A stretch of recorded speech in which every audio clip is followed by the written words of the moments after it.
Halo guys, Assalamualaikum warahmatullahi wabarakatuh. How are you guys? Hope you are all in a good condition. Firstly, let me introduce ourselves. We are from English Education Department of 5H. My name is Dzila Sabilani M, and my friend is Lina Oktavia. And today, we'll learn about sentence. Hope you are all enjoy this video. Okay, let's start our materials. Sentence. Do you know what is the definition of sentence? A sentence is a group of words that are put together to mean something. A sentence also can be defined as the basic unit of language which express a complete thought. A sentence composed of one or more clause. A clause contains a subject and a verb. Jadi, sentence atau kalimat merupakan sekumpulan kata yang dapat berdiri sendiri untuk menyatakan makna yang lengkap. Sentence atau kalimat juga dapat berarti satuan bahasa terkecil yang mana mengekspresikan suatu kalimat utuh. Kalimat sekurang-kurangnya memiliki subjek dan verb atau kata kerja. Contohnya adalah she walks. She is a subject and walks is a verb. Jadi she walks dapat dikatakan sebagai suatu kalimat. Okay, the next is the types of sentence based on the function.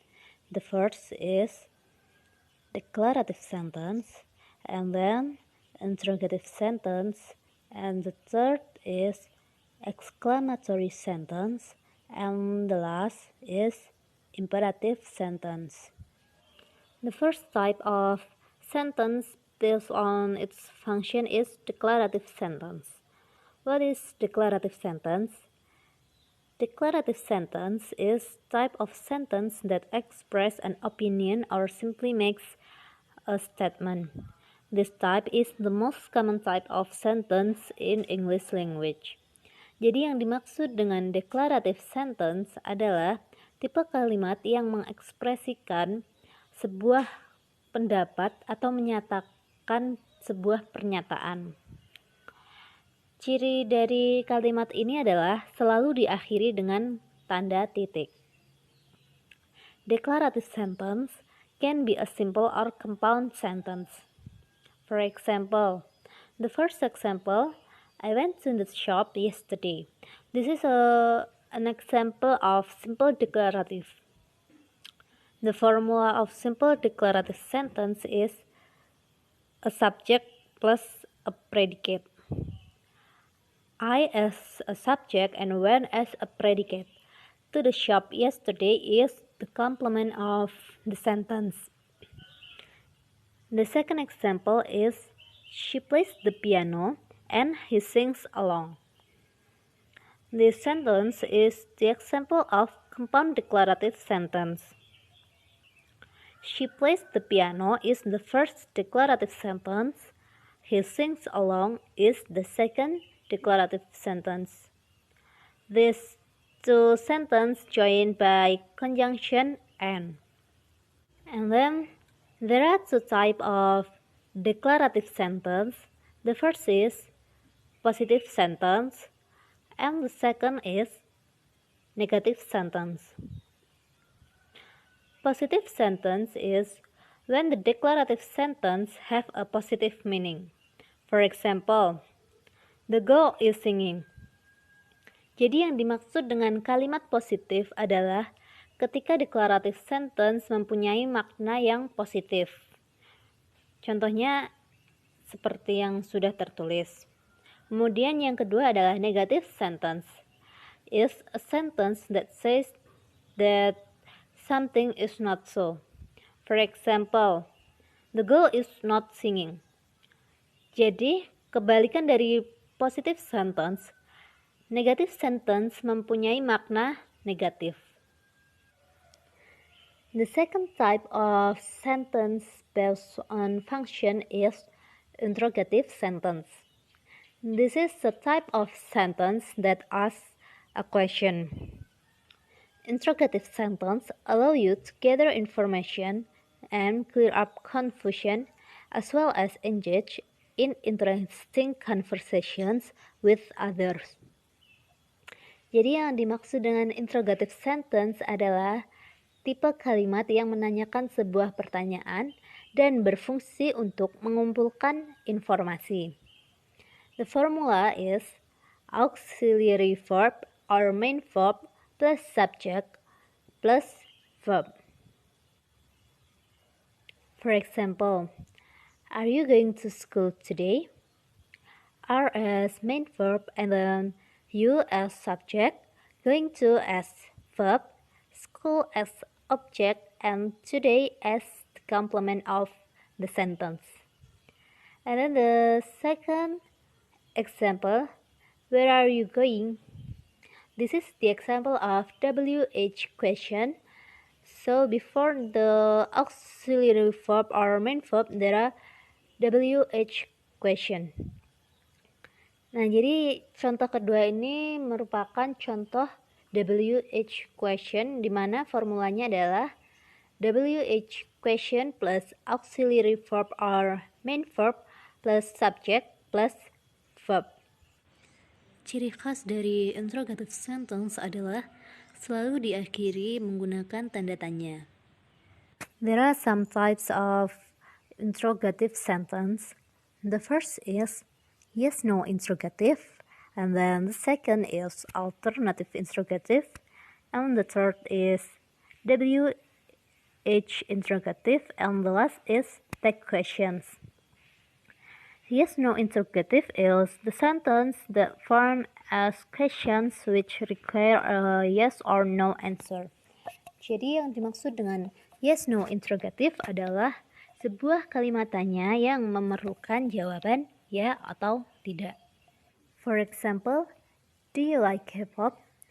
Jadi pertanyaan ini hanya membutuhkan jawaban ya atau tidak.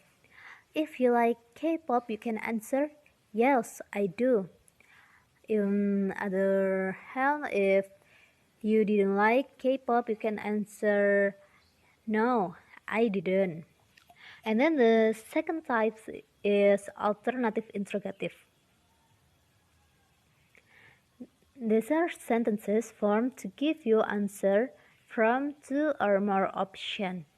Jadi yang dimaksud dengan alternative interrogative adalah kalimat yang terbentuk untuk memberikan jawaban di antara dua pilihan. For example, do you prefer coffee or tea? Kalimat tanya ini memerlukan jawaban dari dua opsi yang telah diberikan. For example, the answer is I prefer tea. And then the third types is WH question. WH interrogative are questions asked using one of the WH question. Jadi yang dimaksud dengan WH interrogative adalah pertanyaan yang menggunakan salah satu WH question. Apa sajakah WH question itu? There are what, who, where, when, why, and how. For example, why did you do that? Nah, di kalimat tersebut menggunakan WH question why. And the last is tag questions. This is the questions formed by attaching question tags until the end of declarative sentence. Nah, yang dimaksud dengan tag question adalah pertanyaan yang dibuat dengan menambahkan question tags di akhir dari declarative sentence. Apa itu question tags? Question tags is short question at the end of statement. The function is to confirm something is true or not and to encourage a reply. Jadi tag question itu adalah declarative sentence plus question tag. For example, she was a kind person, wasn't she?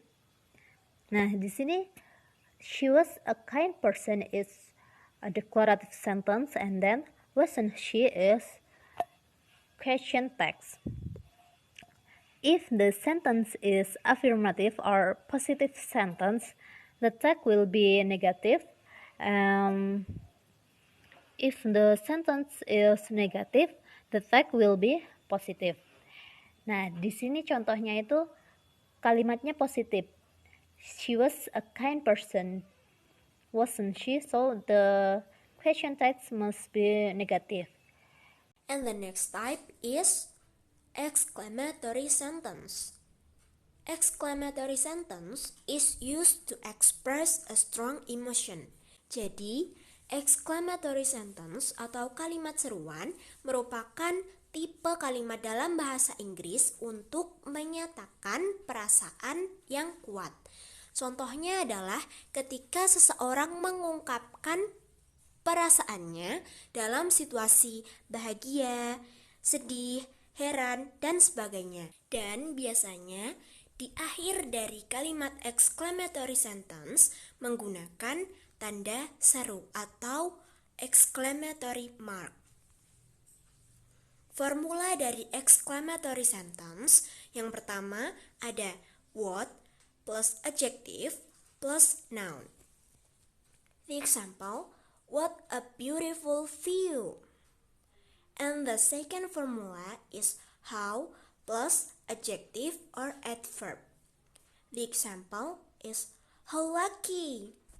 And the other example, the first is you are great. And the second, it's an awful day. And the last types is imperative sentence. Do you know what is imperative sentence?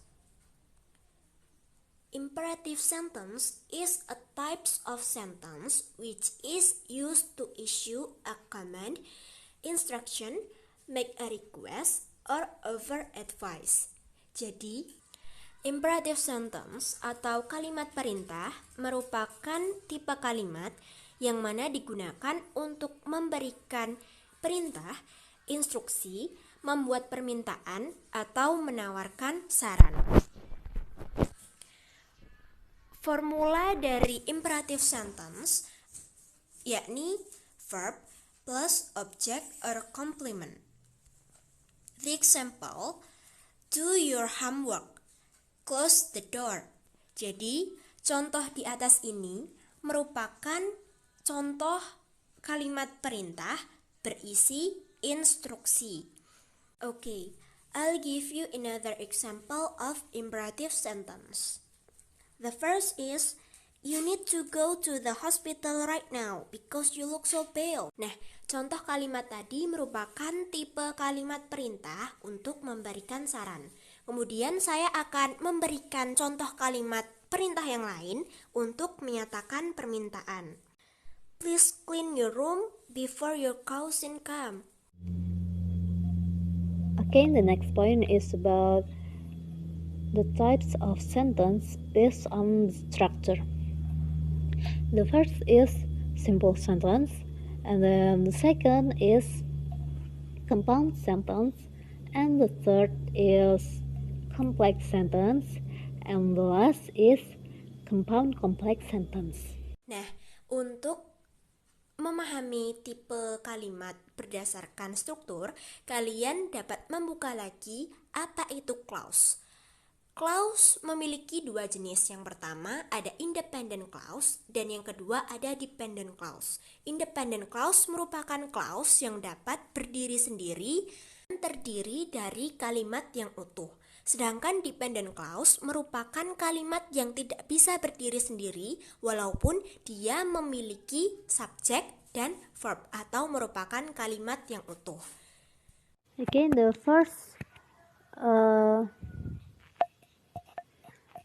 the first type is simple sentence. What is simple sentence? Simple sentence is A sentence contains one independent clause. It expresses a single complete thought that can stand on its own. The formula is subject plus verb. For example, the baby cried for food. Nah, di sini the baby as subject and cried as verb. For food as the complement of the sentence. And then the second example, Professor Maple's intelligent students completed and turned in their homework. Nah, di sini subjeknya adalah Professor Maple's intelligent student, and then the verb is completed and turned in their homework as the object of the sentence. And then the next type is compound sentence. Compound sentence has two independent clauses. Nah, jadi dalam compound sentence itu mengandung dua independent clause. These independent clauses are joined by van Bosch conjunction. Jadi biasanya dua independent clause ini disatukan menggunakan van Bosch conjunction. Apakah itu van Bosch conjunction?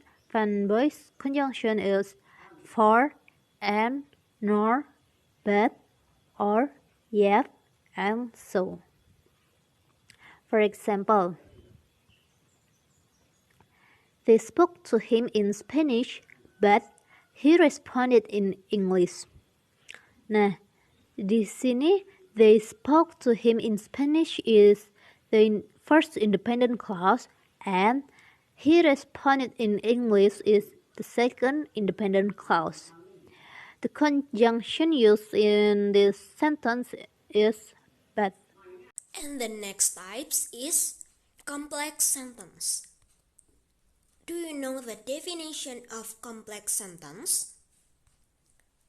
A complex sentence is an independent clause joined by one or more dependent clause. Jadi, complex sentence merupakan kalimat yang terdiri dari satu independent clause atau klausa independen dan diikuti oleh satu atau lebih dependent clause atau klausa dependent. Nah, a complex sentence always has a subordinator. Example, as, because, since, after, although, when, etc. Or relative pronouns. Example, who, that, which, etc. Jadi, a complex sentence ini selalu memiliki subordinator atau konjungsi subordinasi. Okay, and the last type is compound complex sentence. Do you know the definition about compound complex sentence? A compound complex sentence has two independent clauses and at least one dependent clause. Jadi, compound complex sentence biasanya terdiri dari dua independent clause dan setidaknya satu dependent clause. Kemudian, contohnya, yang pertama, the man believed in the system and he knew that justice would prevail after the murderer was sent to jail. Jadi, independent clause-nya adalah the man believed in the system dihubungkan dengan konjungsi and, kemudian independent clause yang kedua, he knew that justice would prevail. Kemudian diikuti oleh dependent clause after the murderer was sent to jail. Kemudian contoh yang kedua, after the two soccer players lost their game, they joined their other teammates for lunch and they went to the movies. Di sini independent clause-nya adalah they joined their other teammates for lunch. Kemudian dihubungkan dengan konjungsi and dan independent clause yang kedua, they went to the movies. Kemudian dependent clause-nya ada di depan, after the two soccer players lost their game. Okay, Sekian penjelasan dari kelompok kami. Kurang lebihnya mohon maaf. Wassalamualaikum warahmatullahi wabarakatuh. See you.